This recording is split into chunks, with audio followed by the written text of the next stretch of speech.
एक मौके पर मक्के मुकर्रमा और मदीने तैयबा जियारत के लिए हाजिर हुआ। मदीने तैयबा में हाजिर था, मस्जिद नबवी शरीफ में हाजिरी की सआदत मिली हुई थी। नमाज असर पढ़कर मैं अंदर जो कदीम मस्जिद नबवी है उसी में बैठा हुआ था। इत्तेफाक से एक नौजवान हाथ में एक किताब लिए हुए आया और ऐसे ही किताब जमीन पर फेंका और नमाज पढ़नी शुरू कर दी। मैंने उस किताब को हाथ में लिया, देखा तो उस किताब का नाम था अल बिदाया वन निहाया। आया और ऐसे ही किताब जमीन पर फेंका और नमाज पढ़नी शुरू कर दी। मैंने उस किताब को हाथ में लिया, देखा तो उस किताब का नाम था अल बिदाया वन निहाया। आप हजरत बैठे बस थोड़ी देर, क्योंकि वक्त बहुत कीमती है। किताब का नाम था अल बिदाया वन निहाया। मैंने वो किताब हाथ में ले ली। जब वो नौजवान नमाज पढ़ चुका, मैं उससे करीब हुआ, किताब मेरे हाथ में थी। मैंने उससे कहा हल अस्ततियु अन अतकल्लमक, क्या मैं आपसे कुछ बात कर सकता हूं? उसने कहा ला बासा भी, कोई हरज नहीं, आप बात कर सकते हैं। मैंने उससे पूछा माज़ा तश्तगिल, आप करते क्या हो, आपका मशगला क्या है, आपका वर्क क्या है, आपका काम क्या है? उसने कहा अतअल्लम फिल जामिया अल इस्लामिया बिल मदीनतिल मुनव्वरा, मैं मदीना यूनिवर्सिटी का स्टूडेंट हूं, वहां का तालिबे इल्म हूं। मैंने उससे पूछा ऐना तस्कुन, आप रहने वाले कहां के हो? उसने कहा अस्कुन मिन सूडान, मैं सूडान का रहने वाला हूं, मेरा ताल्लुक सूडान से है। मैंने उससे पूछा फी अय्य सफ़िन तक़रा, आप किस क्लास में पढ़ते हो? उसने कहा फी सफ़ी साबिअ, मैं 7वीं क्लास का तालिबे इल्म हूं। मैंने उससे पूछा हल क़राता किताबन फिल अक़ीदा, क्या आपने अक़ीदे की कोई किताब पढ़ी है? उसने कहा ला, मैंने अकीदे की कोई किताब अब तक नहीं पढ़ी है। मैंने सोचा कि लाओ जरा मालूम करूं ये इधर का है या उधर का है, ये सुन्नी सही अकीदा है या कुछ और है। सूडान अफ्रीका का एक मुल्क है, वहां का रहने वाला। उससे मैंने पूछा अन्नास यज़हबून इला रौज़तिन नबी सल्लल्लाहु अलैहि वसल्लम, रसूल पाक की बारगाह में लोग फौज दर फौज पहुंच रहे हैं, अल्लाह के रसूल की बारगाह में सलाम पेश कर रहे हैं, क्या रसूल पाक इसे सुनते हैं या नहीं सुनते हैं? मैंने सोचा कि लाओ ये सवाल करूं, अगर ये कहता है कि सुनते हैं तो मैं समझ जाऊंगा कि ये इधर का है, और अगर इनकार करेगा तो मैं समझ जाऊंगा कि ये उधर का है। मुझे और कुछ कहने की जरूरत ही नहीं पड़ेगी। चुनांचे मैंने उससे जब ये कहा अन्नास यज़हबून इला रौज़तिन नबी सल्लल्लाहु अलैहि वसल्लम, लोग रसूल पाक के रोज़े अतहर पर गुंबदे खजरा पर हाजिरी दे रहे हैं, क्या रसूल पाक इसे सुनते हैं? उसने आओ देखा न ताओ, फौरन कहा क़ाल अल्लाहु तबारक व तआला फिल कुरआनिल करीम इन्नका मय्यित व इन्नहुम मय्यितून। उसके बाद खुद आगे वो कहता है फकुल्लुहुम सवा सवा। इसका मतलब आप नहीं समझ सके, उलमा ने समझ लिया होगा, आप ज्यादा समझदार हैं इसलिए नहीं समझ सके। मौलाना लोगों को आप लोग ओल्ड मैन समझते हैं, कहते हैं ये तो 1400 साल पुरानी ही बात बताते हैं, दुनिया कहां से कहां चली गई। ये लोग यही कहते हैं नमाज यूं पढ़ो, रोजा यूं रखो, कुर्ता यूं पहनो, लिबास यूं पहनो, आप अपने आप को यूं रखो, बाल यूं रखो, दाढ़ी यूं रखो, ये इसी में फंसे हुए हैं। दुनिया कहां से कहां चली गई? मेरे नौजवानों बताओ दुनिया कहां से कहां चली गई है? नमरूद कहां चला गया? फिरऔन कहां चला गया? कारून कहां चला गया? शद्दाद कहां चला गया? अबू जहल कहां चला गया? उतबा और शैबा कहां चले गए? बड़े बड़े उद्योगपति कहां चले गए? सब के सब इसी जमीन में दफन हो गए। के वफादार गौसे आजम कल भी जिंदा थे, आज भी जिंदा हैं। ख्वाजा गरीब नवाज कल भी जिंदा थे, आज भी जिंदा है। महबूब इलाही कल भी जिंदा थे, आज भी जिंदा हैं। इमाम अहमद रजा कल भी जिंदा थे, आज भी जिंदा है। मेरे मुजाहिदे मिल्लत कल भी जिंदा थे, आज भी जिंदा है। ताजुल शरिया कल भी जिंदा थे और आज भी जिंदा। नारे तकबीर, नारे रिसालत, गुंबदे खजरा कॉन्फ्रेंस, मसलके आला हजरत। गुंबदे खजरा की छांव में लोग सलाम पढ़ने के लिए जा रहे थे। मैंने जब उससे पूछा उसने यही जवाब दिया जो मैंने आपको सुनाया। मगर आप शायद नहीं समझ सके। क्यों नहीं समझ सके? इसलिए कि मैंने अरबी में जवाब दिया, और ये अरबी जो मैंने पढ़ी, इस अरबी में पहला हिस्सा कुरान करीम की आयत करीमा है। कुरान की आयत मैंने पढ़ी जो उसने जवाब के तौर पर सुनाया था। वो कहता क्या है मेरे सवाल के जवाब में? क़ाल अल्लाह ताला फिल कुरान, अल्लाह ने कुरान में फरमाया है, इन्नका मय्यित, ऐ नबी आप पर मौत तारी होगी, व इन्नहुम मय्यितून, और दूसरे लोगों पर भी मौत तारी होगी। अब आगे वो अपनी तरफ से कहता है कि जब सब पर मौत तारी होगी, सब मौत के मुंह में चले जाएंगे, सबको मौत आनी है, फकुल्लुहुम सवा सवा, सब के सब बराबर हैं। उसने ये नजरिया पेश किया, सब के सब बराबर हैं, यानी कोई नहीं सुनता है। जैसे आम लोग नहीं सुनते हैं, वही हाल रसूल पाक का है। ये गुंबदे खजरा के साए में बैठकर रोजाना तालीम लेने वाला तालिबे इल्म कह रहा है, मदीना यूनिवर्सिटी में पढ़ने वाला स्टूडेंट कह रहा है। उसने जब ये कहा तो मेरे दिल को गैरत आई। मैं गुंबदे खजरा की छांव में बैठा हुआ था, मैंने सोचा इसको कुछ न कुछ रज़वी इंजेक्शन देने की जरूरत है, और जो इसके अंदर जरासीम है, उन जरासीम को, और जो कोरोना है बदअकीदगी का, उसे निकालने के लिए कोई ना कोई दवा इसको देनी जरूरी है। चुनांचे मैंने उससे कहा, हल समेत इस्म शेख इब्न अल क़य्यिम, क्या आपने शेख इब्न क़य्यिम का नाम सुना है? इब्न क़य्यिम को आप नहीं जानते होंगे, ये उलमाए अहले हदीस के बहुत बड़े आलिम हैं, जमाते गैर मुक़ल्लिदीन के पेशवा हैं, उनका नाम इब्न क़य्यिम है। मैंने ये नाम इसलिए लिया कि आदमी दूसरों की मानने में तरद्दुद में रहता है, मगर अपनों की तो मानता ही मानता है। इसलिए मैंने उस गैर मुक़ल्लिद आलिम का जिक्र किया जिसको सारे उलमाए अहले हदीस अपना पेशवा मानते हैं, उनका नाम इब्न क़य्यिम है। मैंने कहा क्या आपने इब्न क़य्यिम का नाम सुना है? उसने कहा हाँ मैंने सुना है। मैंने कहा उनकी एक किताब है जिसका नाम अर्रूह है, क्या आपने इस किताब का मुताला किया है? उसने कहा ला, नहीं मैंने इस किताब का मुताला नहीं किया है। मैंने उससे कहा कि इब्न क़य्यिम ने अपनी किताब अर्रूह के अंदर ये लिखा है, क़द सह्ह अन नबी सल्लल्लाहु अलैहि वसल्लम अन्नल अंबिया अहयाउन फी क़ुबूरिहिम युसल्लून। उलमाए हदीस के ये पेशवा अपनी किताब अर्रूह के अंदर लिख रहे हैं कि सही हदीसों से ये साबित है कि जितने नबी हैं सब अपनी कब्रों में जिंदा हैं और नमाज पढ़ते हैं।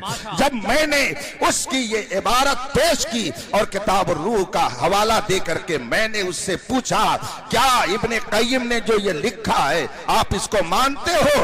अब जाहिर सी बात है, बात आ गई अपने मौलाना की, तो कैसे इनकार कर सकते हैं? यही वो नुक्ता है जिसे समझने की जरूरत है। कुछ लोग ऐसे हैं कि अगर उनके पीर के बारे में कोई कुछ कह दे, उनके उस्ताद के बारे में कोई कुछ कह दे, उनके शेख के बारे में कोई कुछ कह दे, तो वो आपे से बाहर हो जाते हैं, वो उसको बर्दाश्त नहीं कर पाते। मगर सुन्नी सही अकीदा ये सोचता है तुम मुझे जो चाहो कह सकते हो, मेरे पीर को जो चाहो वो कह सकते हो, मगर पीरों के पीर मुस्तफा की बारगाह में अगर तुम गुस्ताखी करोगे तो हमारी जान भी जा सकती है। हमें कोई परवाह नहीं है, हमारे घर लुट जाए हमें उसकी कोई परवाह नहीं है, मगर ये हम भला कैसे बर्दाश्त कर लें कि मुस्तफा की शान में गुस्ताखी की जाए। इसीलिए हम चीखते हैं, हम आवाज लगाते हैं, मगर हम ये भी जानते हैं कि कानून के शिकंजे में रहा जाता है, तो हम कानून को गुहार लगाते हैं, ऐ कानून तू आ और इंसाफ कर कि जब हमने किसी के मजहबी पेशवा की तौहीन नहीं की तो कायनात के सबसे अजीम पेशवा की तौहीन क्यों की जाती है? इसलिए अगर आज नहीं तो कल मैदान महशर में देखा जाएगा, जालिम अपने कैफरे किरदार को पहुंचेगा और अहले ईमान जन्नत की पहाड़ों में। वाह वाह वाह, नारे तकबीर, नारे रिसालत, गुंबदे खजरा कॉन्फ्रेंस, मसलके आला हजरत। मैंने अर्रूह किताब का हवाला देकर के जब उससे पूछा कि बताइए आप इसको मानते हैं कि नहीं मानते हैं, उसने कहा हाँ मैं मानता हूं। जब उसने कहा मैं मानता हूं, तो मैंने फिर एक सवाल ठोक दिया। मैंने कहा आपने अभी कुरान की आयत पेश की थी जिससे आप ये साबित करना चाहते थे कि नबी सुनते नहीं हैं। मैंने इब्ने क़य्यिम के हवाले से हदीस पेश की जिसमें लिखा हुआ है कि नबी जिंदा है, और जो जिंदा है वो बिलाशुबह सुनता है। तो अब बताइए, आपने जो आयत पेश की जिससे आपने साबित करना चाहा कि नबी सुनते नहीं हैं, वो सही है, या जो हदीस मैंने इब्ने क़य्यिम के हवाले से पेश की जिससे साबित होता है कि नबी जिंदा हैं, सुनते हैं, ये सही है? दोनों में सही क्या है? अब वो बेचारा इम्तिहान में पड़ गया।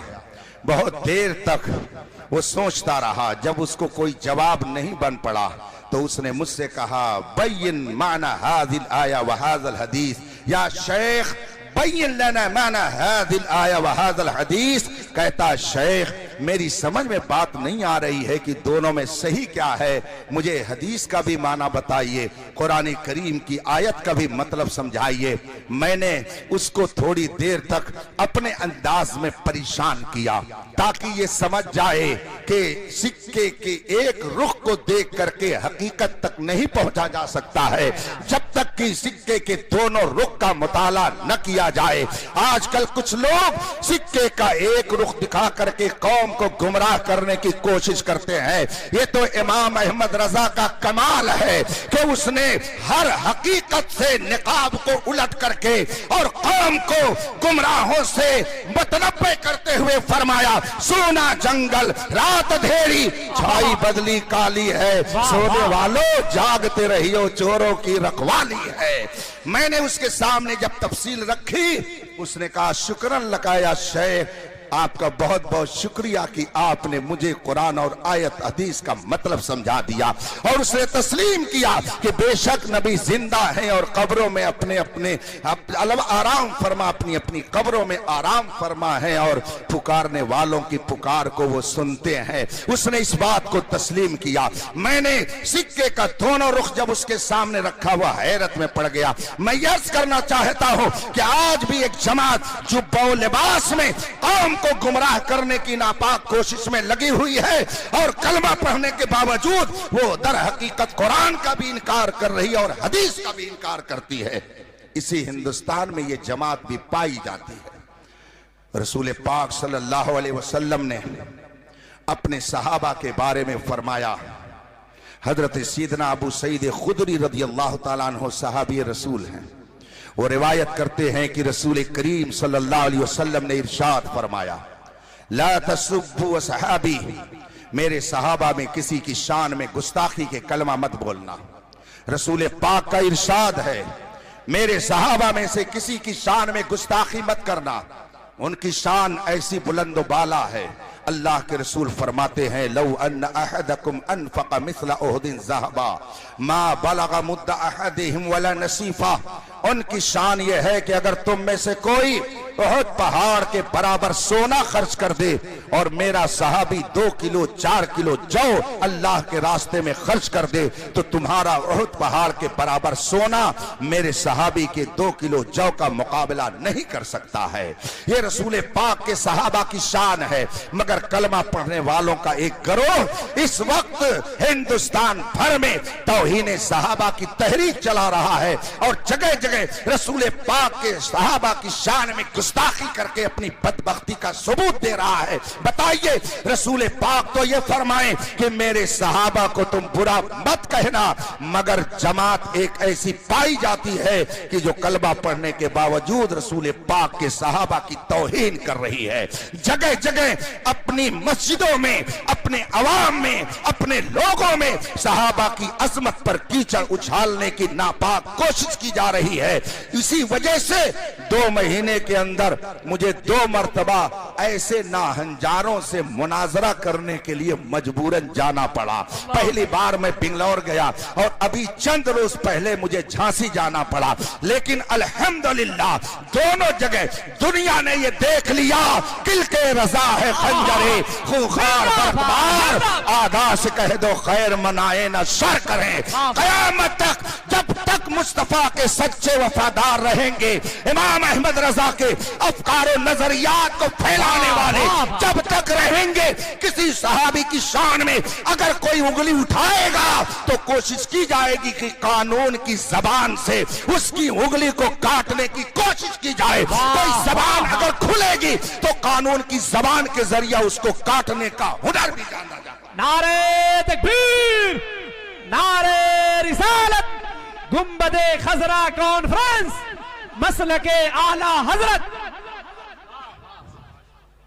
कलमा पढ़ने वालों की एक जमात इसी हिंदुस्तान में पाई जाती है जो सहाबा पर तबर्रा करते हुए फख्र महसूस करती है। मैं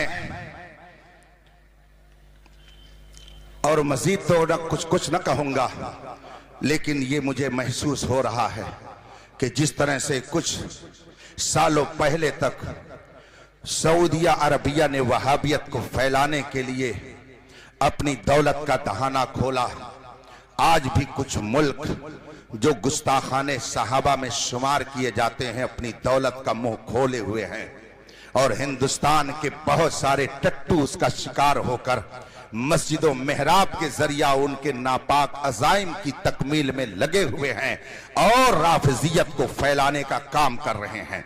मुझे कभी कभी अफसोस होता है अपने उन शुअरा पर, सबकी बात नहीं करता, और अपने उन नौजवानों पर कि अगर इनके सामने सिद्दीक अकबर का नाम लिया जाए तो ये नहीं पंच मचलते हैं, इनके सामने अगर उमर फारूक आजम का जिक्र किया जाए तो ये नहीं मचलते हैं, इनके सामने अगर उस्मान गनी की सखावत का जिक्र न किया जाए तो ये नहीं मचलते हैं, और अगर शायर ने अली अली अली अली अली अली अली अली कहना शुरू कर दिया तो लगता है। अगर आपको ये वीडियो अच्छी लगी हो प्लीज वीडियो को लाइक, शेयर एंड सब्सक्राइब जरूर करें जी, शुक्रिया। निकालना शुरू कर दिया और उसके बाद में फिर वो शायर उसी एक लफ्ज को 50 मरतबा दोहराता है। जाहिर सी बात है जब मिजाज स्टेज से ऐसा बनेगा तो कौन सहाबा की गुस्ताख बनेगी। इसलिए इस पहलू से भी हमें सोचने की। बहुत खूबसूरत।